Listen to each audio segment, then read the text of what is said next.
In this video, traders, we're going to look at ways to identify targets for our winning trades. Stay tuned.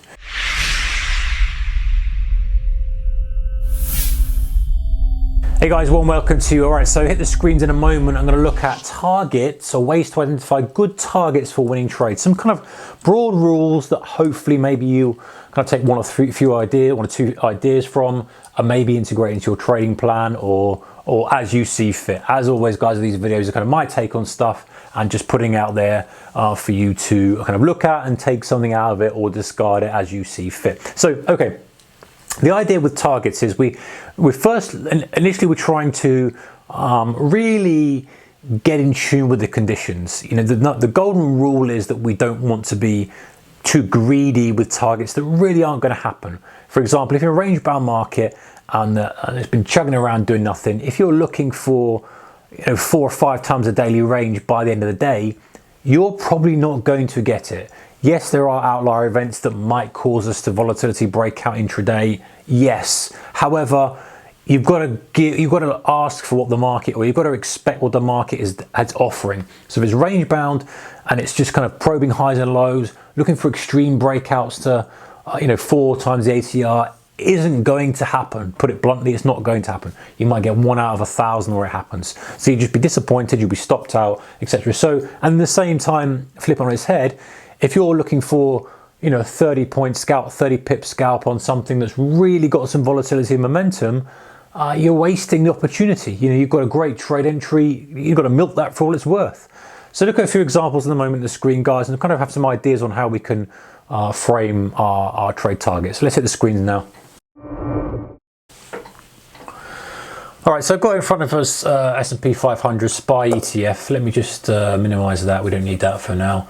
And I'm going to zoom in. Now listen, the obvious thing here is that, and this is kind of fresh in my mind because I was short on this little dive here after we rejected that high break.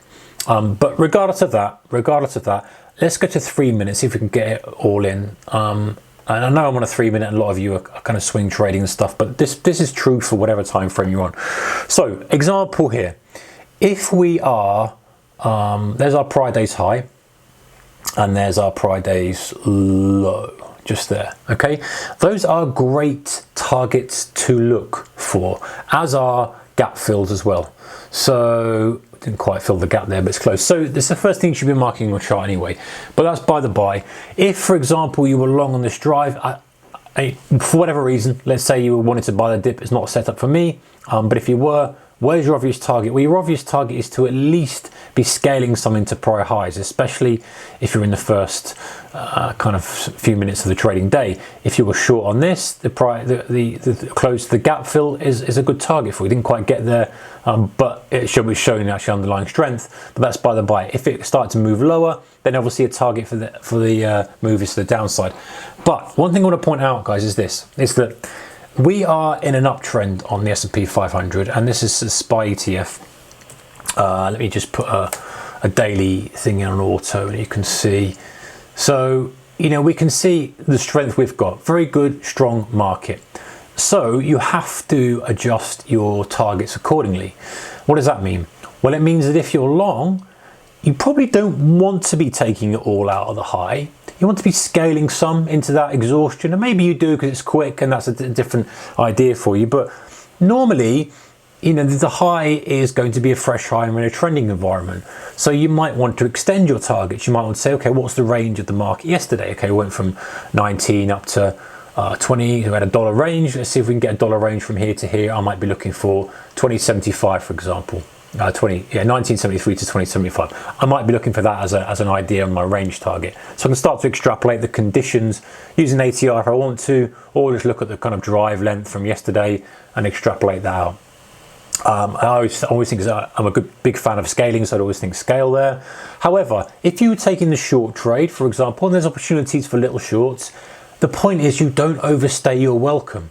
You say to yourself, right, listen, how far have we gone through the floor in the last few days? Not much. We had a little bit of a down day before with some news, but reality now, we're kind of sitting up here chugging away. Unless we really get going, which might be a separate trade, it makes sense to take it out into levels where we know there's support. There's price support from this 1960 level, there's going to be support around the gap level, there's going to be some support just under the prior day's low. So you're really not looking for Mr. Home Run territory unless something's overruling that, like some really significant volume, like a catalyst, which we do get from time to time. So ways to kind of pinpoint your targets are to, number one, look for the type of conditions of the day. If you're range bound to condition day, just look for prior day's highs, prior day's lows, maybe an extension of what you had yesterday, just like we extrapolated out that $1 move on SPY. And this could be anything, guys. Could be currency pair, could be commodity, etc. If you're going against the grain, you're trading against the trend, always use the earlier target. Now, I'm not against people leaving the trailer on to see if they get a jackpot move. Fine, but when you're against the grain, the chances are less likely. And to be honest, a better trade, generally speaking, is you take it all off at the level you kind of want, but then if it does go lower and it looks like a real reversal day, you're going to get an opportunity to hit it with some size anyway on a subsequent setup for a revisit to lows. So that becomes a different play. So I think that's really the best way of doing it. So talk about highs, talk about lows, gap fills. If we're looking at a daily chart, a good way of kind of extrapolating things is to, again, and I know I use this quite a lot, and it's simple, but it's so effective. It's just look for the distance the price has moved from the last low to high. So you go last low to high is here, right, well, I'll just extrapolate that out, whatever that is, and there's a little function on a trading view that allows you to do that actually.